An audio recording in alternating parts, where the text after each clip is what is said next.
Bonsoir et bienvenue dans l'Almanach des Faits Célestes. Je suis ravi de vous accueillir avec Christophe et Yasmina pour la présentation du bulletin astronomique pour la période du 16 au 23 novembre, la 4e phase de la 2e lune d'automne pour l'hémisphère nord et printemps pour l'hémisphère sud. Le 23, c'est donc la nouvelle lune, elle advient à 23h57, donc pratiquement à minuit, la nuit du 23 au 24. Donc évidemment, période sans lune dans le ciel. Et donc nous allons achever cette deuxième lunaison cette semaine, donc du dernier quartier, le 16 novembre, à la nouvelle lune, le 23 novembre. Alors aujourd'hui, nous allons parler de la lune, bien sûr, du soleil aussi, parce qu'il rentre dans le signe du Sagittaire, arrive devant la constellation du Scorpion.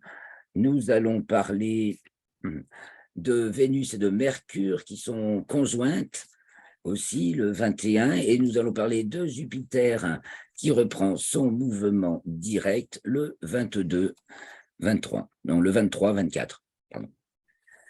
Donc voilà, c'est parti. J'ai d'abord la Lune, et bien cette semaine, je partage ma fiche pour commencer. Mais je partage tout comme ça. Si j'oublie de recouper, ça fera, il ne manquera pas l'image comme sur la semaine dernière où j'ai un peu galéré pour la présentation de la vidéo. C'était un peu du raboutage, c'était pas évident. Donc voilà, cette semaine, j'espère que tout va bien. Donc la Lune, tout d'abord, elle passe du signe du Scorpion au dernier quartier, donc dis-je, du Lion, c'est le Soleil qui est en Scorpion. 25e Lion, la Lune, au dernier quartier, et 2e degré du Sagittaire à la nouvelle Lune. Et donc, ça la fait passer de la constellation du Lion à celle du Scorpion. Alors, le 17, elle entre dans le signe de la Vierge, la Lune, à 2h03. Elle entre dans le signe de la Balance le 19 à 11h57. Elle entre dans le signe du Scorpion le 21, lundi 21 à 18h15. Et elle entre dans le signe du Sagittaire mercredi 23 à 21h15, donc peu de temps avant l'heure de la nouvelle lune, juste avant la nouvelle lune. Voilà, donc elle descend en déclinaison, elle descend en latitude et elle descend en déclinaison. Elle passe en déclinaison sud le 20, donc par rapport au plan de l'équateur. Elle sortira des limites zodiacales le 24, mais là, c'est pas encore. Et elle passe à son descendant, donc elle descend aussi en latitude le 22. Donc on est vraiment en descente. Le soleil, lui aussi, bien sûr, il descend en déclinaison. Et donc, ça nous fait des jours de plus en plus courts dans l'hémisphère nord. Et il entre dans le signe du Sagittaire mardi 22 novembre à 9h20. Donc, le soleil entre dans le signe du Sagittaire, ce qui, d'un point de vue héliocentrique, la Terre entre dans le signe des Gémeaux. Un peu plus tard, en coordonnées apparentes de la date. On tient compte des décalages de temps-lumière. Et puis, du coup, il arrive devant la constellation du Scorpion le 23 à 17h52. Donc, la nouvelle lune se passe devant la constellation du Scorpion. Il ne reste pas longtemps du tout devant la constellation du Scorpion, puisque le 30, il arrive devant Ophiuchus. Vous savez, c'est l'histoire de la découpe des constellations. Voilà, puis qu'est-ce que nous avons encore? Donc, nous avons Mercure et Vénus qui sont conjointes. Alors, elles sont conjointes en géocentrique le 21. On ne pourra pas voir cette conjonction, elles sont encore ni l'une ni l'autre visibles dans le ciel. Elles sont encore dans le champ du coronographe Lascaux C3. Tiens, allez, on va tenter notre chance, on va aller voir où elles sont aujourd'hui, ça c'est rigolo. Je vais chercher Lascaux, on va vite trouver le lien, j'y avais pas pensé, mais l'idée est bonne.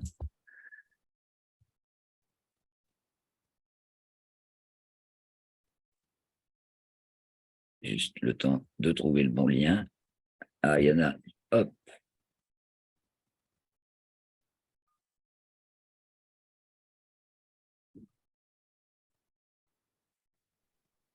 Voilà. Donc, en attendant que ça s'affiche, on continue. Je continue. Donc, Mercure et Vénus sont conjointes en géocentrique. Le 21, on ne pourra pas le voir. Le 22, Mercure sort du champ du coronographe, là, parce que c'est 3, et le Vénus, c'est à son tour le 26. Elles sont d'abord conjointes en héliocentrique mercredi 16 novembre, le jour du dernier quartier. En héliocentrique, c'est dans le 10e degré du Sagittaire.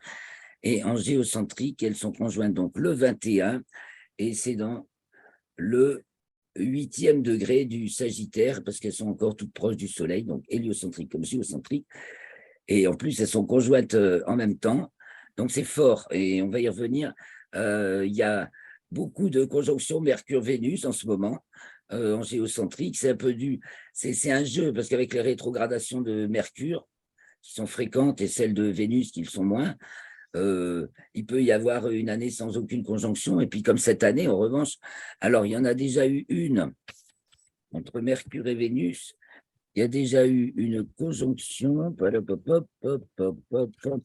le 26 septembre, 6e degré du signe de la Vierge.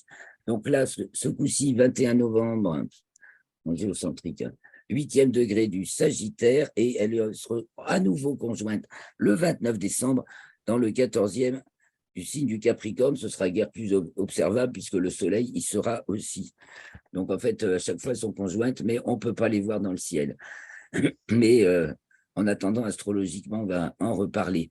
Et cette conjonction a lieu au moment du dernier croissant de lune, qu'on pourra observer le 22 au matin, qui sera assez facile à voir. Et puis, ce même jour, 21, là, c'est le moment, cette semaine, dans le ciel, c'est les Pléiades qui passent au méridien à minuit. Donc, c'est très joli. Qu'est-ce qu'il faut parler? De quoi dois-je parler encore? Eh bien, de Jupiter, qui reprend son mouvement direct juste avant la nouvelle lune, du moins dans le plan écliptique, et qu'il reprend le 24 à 13h35 dans le plan équatorial. Donc ça y est, Jupiter a fini sa rétrogradation 2022, et elle va être directe jusqu'au 5 septembre, je crois, 4 septembre, où elle sera alors dans le 16e degré du signe du Taureau. Donc en géocentrique, elle va revenir dans le signe du Bélier, puis elle va faire le signe du Bélier très très vite, et elle sera en septembre pour le début de sa rétrogradation dans le signe du Taureau. Voilà, on va aller voir ce qui se passe dans le ciel. Ah non, j'ai peut-être encore 2-3 bricoles à vous dire sur Vénus et Mercure, donc qui sont donc conjointes et toutes proches l'une de l'autre. Elles arrivent. Alors, Vénus entre dans le signe du Sagittaire mercredi 16, donc le jour du dernier quartier, juste avant d'ailleurs. Mercure entre à son tour dans le signe du Sagittaire le 17 à 9h41. En même temps, elle arrive devant la constellation du Scorpion, et Vénus aussi, le 17, Mercure à 2h30 et Vénus à 22h21. Elles arrivent devant la constellation du Scorpion. Donc, il y a un très court passage, on va le regarder avec Stellarium. Et puis après, elles arrivent devant Ophiuchus, le 22, voilà, elles font du 17 au 22, elles sont devant la constellation du Scorpion, et le 22, elles arrivent devant Ophiuchus, au moment à peu près où le Soleil arrive devant la constellation du Scorpion, et lui, il arrivera devant Ophiuchus le 30. Voilà, en plus, pour Mercure, elle est à la Phélie, c'est-à-dire au plus loin du Soleil, le 19, samedi 19. En héliocentrique, c'est toujours dans le 18e degré du Sagittaire, son aphélie. En géocentrique, c'est totalement variable. Là, elle est également Sagittaire dans le 4e degré. Et Vénus, elle, passe à son nœud descendant lundi 21, donc elle est dans le plan de l'écliptique, et elle descend en latitude écliptique. Et donc, ça se passe à 15h07 en héliocentrique, puis un petit décalage, c'est 14h21 en géocentrique. Et dans les deux cas, elle est dans le 7e degré du signe du Sagittaire, ce qui en géocentrique n'est pas automatique, et qui l'est par contre en héliocentrique. Voilà, allons maintenant sur Stellarium, et on va regarder le Soleil le 16 au soir, il va se coucher donc de plus en plus tôt, bien entendu. Alors, il perd moins sur le soir que sur le matin. Les jours diminuent, mais davantage sur le matin que sur le soir. À partir du 13 décembre, ils s'arrêteront de diminuer le soir, mais continueront à diminuer sur le matin. Le jour le plus court sera le 21 décembre, le jour du solstice d'hiver, et ils continueront à gagner sur le soir, mais aussi à diminuer encore sur le matin, quoique globalement, le jour recommencera à augmenter. Et donc, jusqu'à début janvier, il continue à se lever de plus en plus tard, le soleil. Mais à partir du 13 décembre, il se couchera de plus en plus tard aussi. Enfin, voilà, doucement, mais... Donc, pour l'instant, ça diminue. Oui. J'ai cru entendre... Non, non, rien. Ah bon, pardon. Non, c'est intéressant ce que tu dis là sur le 13 décembre et janvier. Ah oui, oui, oui. C'est l'histoire, c'est à cause de l'équation de temps, hein, puisque l'heure du midi moyen varie là au cours de l'année. Donc le 3 novembre, c'était le second maximum négatif de l'année, donc où le midi vrai se produit bien avant le midi moyen, un quart d'heure à peu près. Et puis depuis, ça y est, ça se redécale. Donc ce qui fait qu'elle se lève très vite. Enfin, la diminution du jour sur le matin est rapide et elle l'est beaucoup moins sur le soir et elle va s'arrêter sur le soir dès le 13 décembre. Voilà. Mais elle va continuer, donc sur le matin jusqu'à début janvier. Alors, dans la nuit qui arrive, là il est 18h38, vous voyez, chez moi il est déjà couché depuis 17h23, déjà un quart d'heure qu'il est couché. Alors, 1 heure plus tard, ça va très vite, 1 heure plus tard, nous sommes du côté de l'ouest, donc disparaît le Ophiuchus, justement, le serpentaire, et Nunki. Donc, on a bien Vénus et Mercure, mais totalement invisibles, sauf si j'enlève le sol. Voilà, le Soleil est là. Vous voyez, Vénus et Mercure, elles se sont couchées à peu près en même temps que le Soleil. Elles sont vraiment toutes près. Et donc, elles sont dans le disque, dans le chronographe Lascaux C3. Ah, même l'a-t-il trouvé là. Ça devrait. Je n'ai pas obtenu la page. J'étais en train de chercher les news. Je croyais que ça m'avait ouvert la page.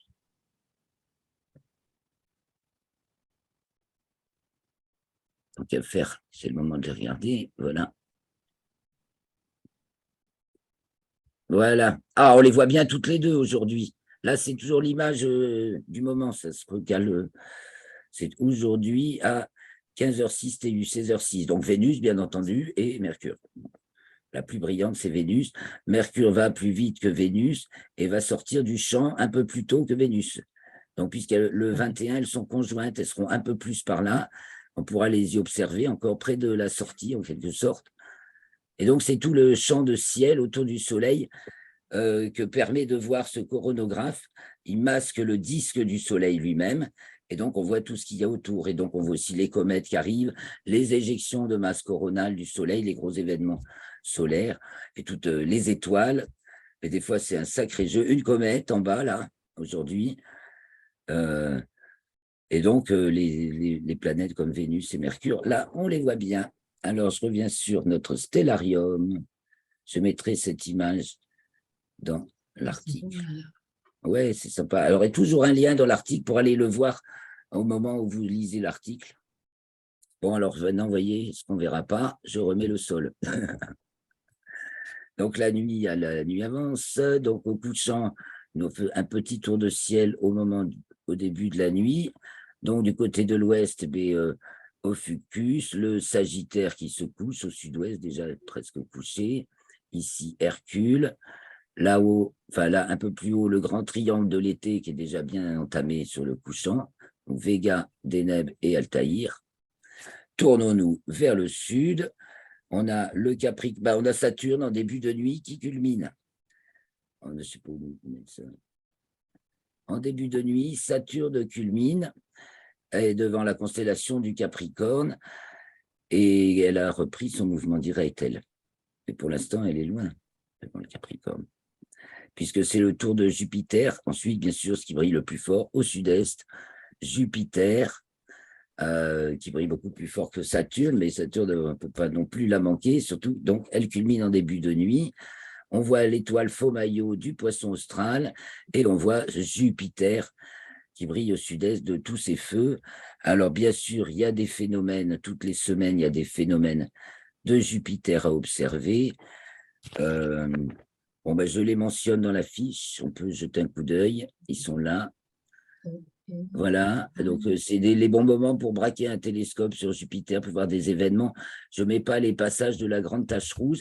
Ah oui, alors Didier m'a envoyé un lien, je vous communique ce nouveau document qui est le catalogue Bresser. Non, je ne l'ai pas là. Je mettrai le lien dans l'article. C'est un éphéméride à destination des astronomes essentiellement, avec plein de détails intéressants quand même. Et bon, plus développé encore que moi, c'est fait par plusieurs personnes. Chacune alimente sa rubrique, c'est assez top. Donc, c'est une très bonne référence pour les observations, ceux qui veulent être un peu mieux savoir ce qu'ils peuvent observer. Donc, au sud-est, donc, on a ceux qui se lèvent. Et donc, Jupiter qui est déjà bien levé, puisque maintenant, Saturne culmine au début de la nuit. Toutes les planètes on avait l'habitude de voir se lever dans le ciel d'été puis d'automne. Maintenant, elles sont levées avant le coucher du soleil et elles culminent. Donc, Jupiter aux alentours de 21 heures. À côté, il y a Neptune qui culmine aussi aux alentours de 20h30. Neptune invisible, mais il n'y a pas de lune, alors ça va vraiment être le bon moment pour voir Neptune qui est par là. Oh punaise. Ah non, c'est pas elle. Ah, je me suis trompé. Elle est un peu plus haut, je crois. Bon, je la cherche avec le jeu. Neptune, voilà. Donc, cette semaine, très très bonne semaine pour chercher Neptune. Donc, toujours qui avance pas vite, mais enfin qui recule, elle encore, elle reprend son mouvement direct le 1er décembre. Et donc, Jupiter, qui reculait beaucoup plus vite que Neptune ne recule. Et donc, au plus près de Neptune, là, cette semaine aussi, c'est le 22 aussi. La distance entre les deux planètes n'est que de 6 degrés, mais elles ne sont pas conjointes. Hein. Mais elles se rapprochent de 6 degrés, puis donc Jupiter reprend son mouvement direct et donc va repartir dans cette direction. Et Neptune va continuer à faire une petite reculade. Donc, on la repère par rapport à ce mini Cassiopée presque, enfin, ce petit ensemble d'étoiles. Et donc, elle se déplace, de soir en soir, au cours de la semaine, le 17, 18, 19, 20, 21, 22, 23. Vous voyez bien qu'elle recule, mais pas vite. Donc, ces 4 étoiles, on les repère par rapport à la petite cascade du Verseau, qu'il faut déjà un ciel bien noir pour la voir, à ce petit rectangle qui est en dessous de Jupiter. Donc, on peut y cheminer par là, mais elle a bien reculé, ou on peut y cheminer par cette petite cascade, Phi Aquarius qui est au-dessus, et on trouve ce petit ensemble d'étoiles et Neptune par rapport à elle. Voilà, donc pour les planètes, très bonne semaine pour observer donc Saturne, Neptune, Jupiter, et maintenant Uranus qui est pareil, est passé à l'opposition le 9. Donc, et Saturne était en quadrature Est. Ah oui, voilà, la semaine concernant le Soleil, il est sorti du carré de Saturne et de l'opposition d'Uranus. Le carré de Saturne, quand même, qui a eu lieu le 11 dans le plan écliptique, qui a lieu le 16 dans le plan équatorial, et le 17 en héliocentrique, la Terre est carrée à Saturne. L'opposition d'Uranus, elle a eu lieu le 9. Donc, ça y est, et on cherche Uranus dans le ciel cette semaine, puisqu'il n'y a pas de lune. Donc, toujours, on repère les Pléiades, on repère Amal du Bélier, c'est presque à angle droit. Avec des jumelles, on la voit, mais il faut bien, pour la distinguer des étoiles autour, il faut avoir pris un peu la carte des étoiles. Dans son champ de jumelles, là, c'est un champ de 5 degrés, c'est un champ assez petit. Et donc, Uranus, une petite boule de 3 secondes d'arc, bleutée par rapport aux étoiles qui sont juste des points. Voilà. Et donc, il y a les Pléiades, les fameuses Pléiades qui passent au méridien à minuit. Donc, ils sont vraiment au milieu. Donc, à l'opposé du Soleil, elles passent au méridien à minuit. Et puis, il y a Mars qui se lève maintenant pratiquement au début de la nuit et qui se lève à 18h11 le 23. J'ai passé tous les jours sur le 23, tout près de l'étoile Elnat, sous l'étoile Elnat du taureau. Ici, le cocher et ici, le taureau. Donc voilà, et pour la vision des planètes, on va regarder un petit tour la Lune. Alors, je reviens en arrière ben voilà, jusqu'au 16. Donc la Lune, ben, on va la voir en deuxième moitié de nuit. Au dernier quartier, elle se lève au milieu de la nuit, au minuit, précisément aux alentours de minuit, 0 heure. Donc elle est un peu en avance par rapport au minuit vrai. Et elle culmine au début, enfin au lever du soleil. Et puis, bien sûr, la nouvelle lune, elle se lève en même temps que le soleil, se culmine en même temps que lui et se couche en même temps que lui, à peu près. Ce qui fait que, bien sûr, on ne la voit pas et qu'elle nous montre sa face nuit, puisqu'elle est devant le soleil pour nous. Donc, on va la voir, en fait, jusqu'au 22. Alors, cherchons-la tard dans la nuit. Donc, le 16, on va attendre son lever. Bon, on a des belles étoiles filantes, vous voyez. Le 17, elle se lève, il y aura aussi des léonides peut-être. Il y a des léonides, des alpha-monocérotides, ça sort de la licorne, des taurides, donc qui sortent du taureau. Et voilà, vous avez la liste des étoiles filantes sur la fiche ici. Tauride nord, tauride sud, andromédide, léonide et alpha-monocérotides qui ont leur maximum cette semaine, et orionide de novembre. Donc, si le ciel est dégagé, il peut y avoir des étoiles filantes. Donc voilà notre Lune dans la nuit du 16 au 17, au-dessus de l'étoile Régulus du Lion, puisqu'elle est conjointe à Régulus le 16. Bien, j'ai oublié de le marquer. Ah non, si, le 17 à 2h20, en fait, voilà. Le 17 à 2h20, elle est conjointe à Régulus. On va donc avancer dans la nuit, parce que de soir en soir, elle va se lever de plus en plus tard. Donc, le 18, la nuit du 17 au 18, elle est là, sous le lion. Donc, je suis obligé de... Nuit du 18 au 19, elle se lève à 2h20. Là, c'est Dénébola, la queue du lion. Elle change, elle avance pas. Il n'y a pas de gros décalage de jour en jour. La nuit du 19 au 20, je suis déjà à la nuit suivante. Il glisse trop vite. La nuit du 19 au 20 ou 21, ah ben, 19 au 20. Elle se lève à 3h29, vous voyez, pile à l'est. 3h29, donc ça commence à faire fin de nuit, donc on va prendre 1 heure ou 2 là d'avance. Le croissant diminue de jour en jour, elle est devant la constellation de la Vierge et elle est conjointe à Spica le lendemain. Dans la nuit du 20 au 21, donc le 21 au matin, on voit bien le croissant de lune élégant au-dessus de la belle étoile Spica de la Vierge. Donc à 7h, il fait tout plus confortable pour remarquer ce petit tableau. Ah non, là c'est trop tard. Voilà, 5h38, ouais, 6h, jusqu'à 6h du matin.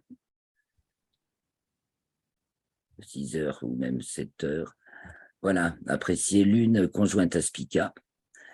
Et on va encore la voir jusque le lendemain, le 22, jour du dernier quartier. Elle se lève ce jour-là, du dernier croissant, pardon. Elle se lève à 5h54, enfin aux alentours de 6h. Et du coup, on a le temps de la voir largement avant le lever du soleil. Excusez, parce que la souris, elle dérape. Voilà. Et donc, jusque vers 7h30, même 8h, 7h45, on peut voir la fin. On peut encore trouver le dernier croissant de lune, qui est encore assez gros, c'est 40 heures avant la nouvelle lune. Tiens, on voit qu'elle occulte une étoile, là. Ah oui, mais elle est augmentée, non. Mais il y a une belle occultation d'étoiles à observer dans la semaine, c'est celle de Porrima du Lion. Donc, le jour où l'étoile Gamma du Lion, ça se passe le 20 à 5h36. Alors, le 20 novembre à 5h36, c'est une occultation rasante, en fait. Donc, c'est assez amusant à observer. Il suffit d'une paire de jumelles pour bien voir quand même l'étoile. Donc, je grossis.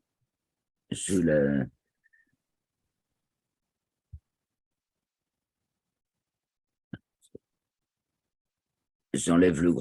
j'enlève l'augmentation de sa taille, là. Parce que sinon, c'est pour voir l'occultation. Ça ne le fait pas. Alors, du coup, je grossis. Et voilà notre étoile Porrima, qui est gamin de la Vierge, qui est de magnitude 3,5, 3,6, donc bien visible à l'œil nu, qui dessine bien la constellation de la Vierge. Voilà, ici, il y a Spica, c'est la plus brillante, et au-dessus, il y a Porrima. Et donc, la Lune va frôler l'étoile pour nous. Ceux qui sont plus au sud-ouest que moi, ils auront l'étoile cachée par la Lune, et plus au nord et à l'est, pas du tout. La Lune passe plus à l'écart. Alors, de minute en minute, voilà, 5h35. Elle frôle le bord de la Lune, là, c'est sympa comme observation. 5h46, voilà, et puis c'est passé. Entre grosso modo 5h30 et 5h50, pour les gens qui habitent un petit peu au sud-ouest, tout le monde peut l'observer, et soit pour les uns, elle va totalement disparaître, et pour les autres, elle ne va pas disparaître du tout. Et c'est d'ailleurs avec ce type d'observation croisée, avec des observateurs c'est ce qu'on appelle l'interférométrie. Enfin, on est plusieurs observateurs, c'est la parallaxe, quoi. Et on regarde le même phénomène et on ne le voit pas sous le même angle. Et en mesurant les angles, on peut du coup estimer la distance de l'objet. Là, on peut le faire ça avec la Lune qui masque une étoile, avec les passages. C'est comme ça qu'on a déterminé la distance de la Terre au Soleil en observant de la même façon les passages de Vénus devant le Soleil qui sont rares, et ceux de Mercure devant le Soleil qui sont un peu moins rares. Et en les observant, mais surtout de Vénus, parce que c'est quand même plus visible, et en les observant des antipodes, enfin, aux distances maximales qu'on puisse sur la planète, on a réussi à obtenir dès le XVIIIe siècle la distance Terre-Soleil. Grâce à ça, voilà la petite observation. Et notre Lune qui est à sa libration minimale en longitude le 19, et qui va nous montrer à peu près à la même heure le coucher de soleil. Vous voyez, en fait, quand on voit le croissant diminuer, là, on voit le coucher du soleil sur la Lune. Alors, je mettrai l'image, il se couche sur Aristote, Hérodote, tiens, je crois que c'est eux là. Donc, les images ici sont pas très... Je vous montre une autre image.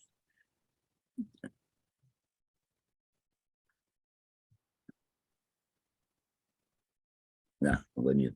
Alors, si vous regardez la Lune dans un instrument... Ah oui, ça va, ça. Voilà. Si vous regardez la Lune dans un instrument, bon, ça renverse l'image. Donc, vous verrez le haut en bas et la droite à gauche. Et vous remarquerez deux cratères, un qui est complètement au bord. Donc, ça, c'est si vous observez le 19 au matin, c'est Aristarque. Et donc, le soleil s'y couche carrément. Et Hérodote, il ne va pas tarder de s'y coucher. Et c'est aussi intéressant d'observer comme ça la Lune, parce que c'est jamais pareil. La Lune nous montre toujours la même face, mais elle n'a jamais exactement le même aspect, en tenant compte de ses librations, de sa variation de distance. Les librations, c'est dû en fait au fait que justement, elle passe en dessus et en dessous de l'écliptique, donc en latitude nord ou en latitude sud. Ça veut dire qu'on la voit de par en dessous. Davantage, on voit plus de sud quand elle est en latitude nord maximale, et on voit plus de nord quand elle est en latitude sud maximale. Donc déjà, pour une même phase de lune, ça peut varier et bascule. Et puis il y a aussi que des fois, elle nous montre plus d'est, parce qu'elle accélère sur son orbite, elle va vers son périhélie, et plus d'ouest, parce qu'elle recule, elle ralentit sur son orbite, entre pas périhélie, périgée, et quand elle ralentit, elle va vers son apogée. Voilà. Et donc cette semaine, diminue, ça dit. On en est où? Elle approche du périgée, elle sera à son périgée le 26. Donc, je reviens sur Stellarium, l'étoile Proxima. Ben voilà, je crois que j'ai fait un peu le tour. Retournons voir les Pléiades, donc qui sont au méridien minuit. Ah oui, le ciel à minuit.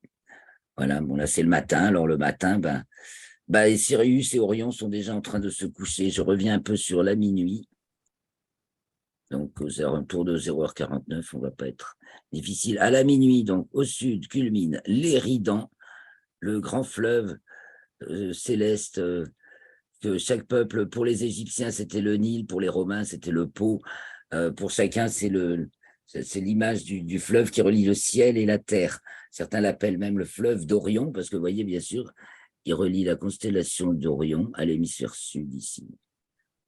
Donc, on a Sirius et le grand chien qui se lèvent, qui sont bien levés. Donc, on a en fait cet alignement, ce brillant célèbre alignement Pléiades, ici, donc elles sont au méridien la minuit, ce que je vous disais, à 70 degrés de hauteur, à peu près. Hauteur.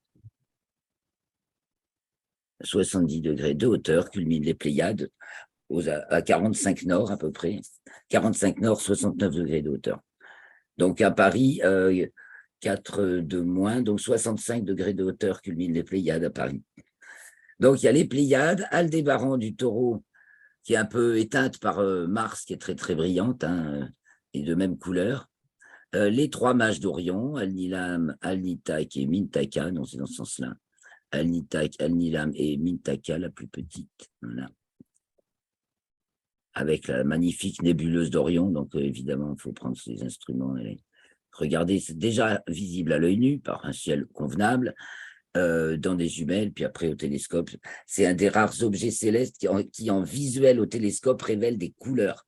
Parce que les couleurs, sinon, quand on regarde au télescope, des fois les gens sont déçus. Il n'y a pas beaucoup de couleurs dans les. Mais il y en a quand même, hein. Mais et ça sort beaucoup plus en photo, les couleurs. Mais alors sur la nébuleuse d'Orion, les couleurs, vous les voyez en mettant l'œil à l'oculaire, il n'y a pas de problème. Et Sirius, donc la plus brillante étoile du ciel, du grand chien. Ici, à gauche de Orion, c'est la licorne. Au-dessus, il y a les Gémeaux. Au milieu de la nuit, donc, à l'est, se lève le Cancer avec la main de la crèche, qui est là. Et puis, se lève le Lion. Voilà, ça, c'est la tête de l'hydre. Et puis, il y a les Gémeaux qui brillent fort. Et tout en haut, il y a Capella du cocher qui brille très fort. Et au zénith, il y a Persée.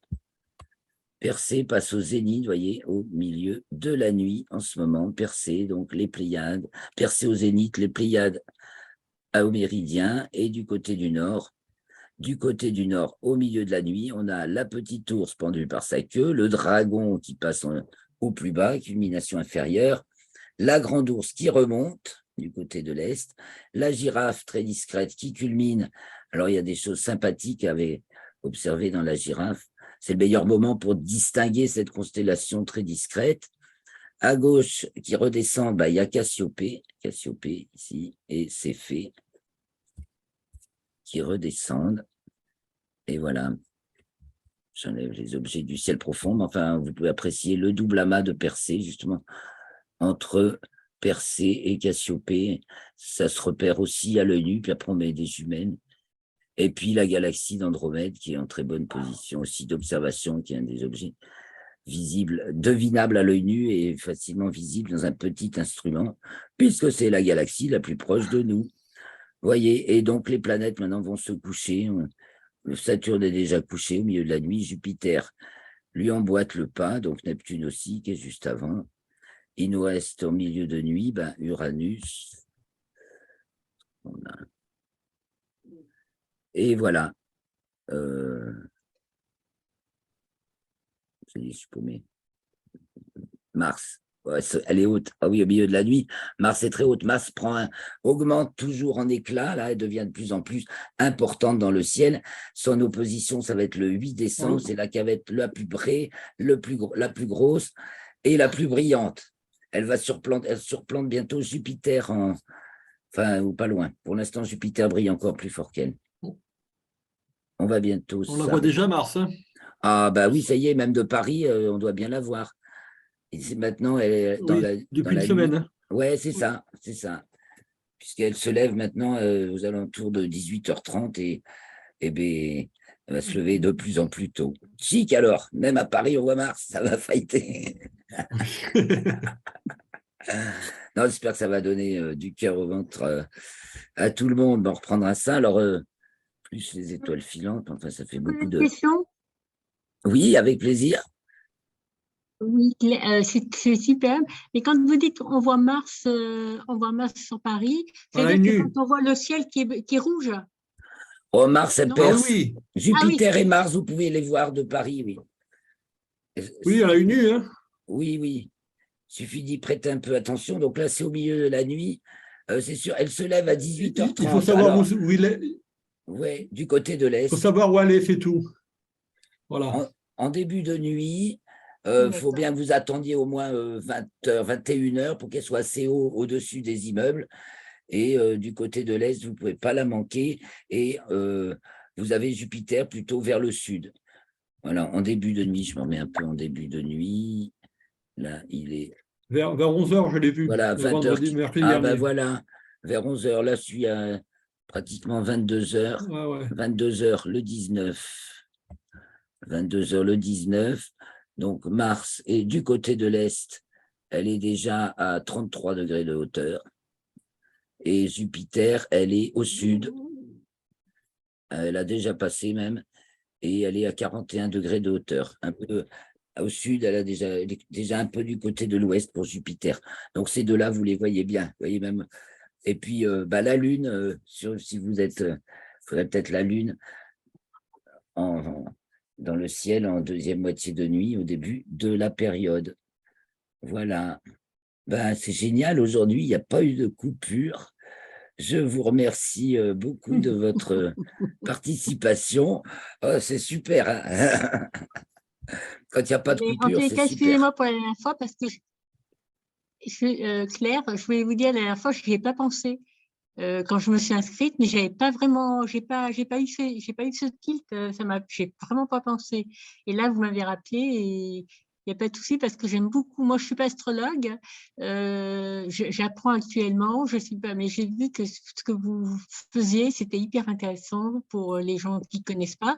Et là, je vais vous poser une autre question, c'est par rapport au jour moyen. C'est la première fois que je lis que le jour moyen là, je regardais tout en regardant les images, parce que je suis une personne assez curieuse, je m'intéresse à tout, même si j'ai pas le. Mais j'ai vu que c'était marqué jour moyen. C'est Vous à quel endroit bientôt on va couper. Je savez, vais quand vous noter. avez les images, et à un moment donné, il y a un descriptif où il y a Ah, la c'est marqué, il durée. me semble, c'est le temps Ah, moyen ou jour moyen, je me rappelle plus. sur Stellarium, ça veut dire la durée moyenne de son temps dans le ciel. Ah, d'accord. Voilà. Ben, je le note, on va en reparler la prochaine fois. Ça va bientôt couper, donc on va s'arrêter. Je vous salue. Je vous remercie beaucoup. D'accord. À 21h, rendez-vous C'est pour moi les qui vous commentaires remercie. astrologiques. Merci Yasmina, merci Ben, je vais quand Christophe. même venir. Je vais venir à 21h. Je ne Avec sais pas si je serai plaisir. là tout à l'heure. On verra bien. De toute façon, Écoutez. on va le faire. Je suis pas sûr. Je suis pas sûr d'être là tout à l'heure. D'accord. Ben, on fera quand même. Bonne semaine. Ok. Rendez-vous la semaine prochaine, mardi soir également à 18h.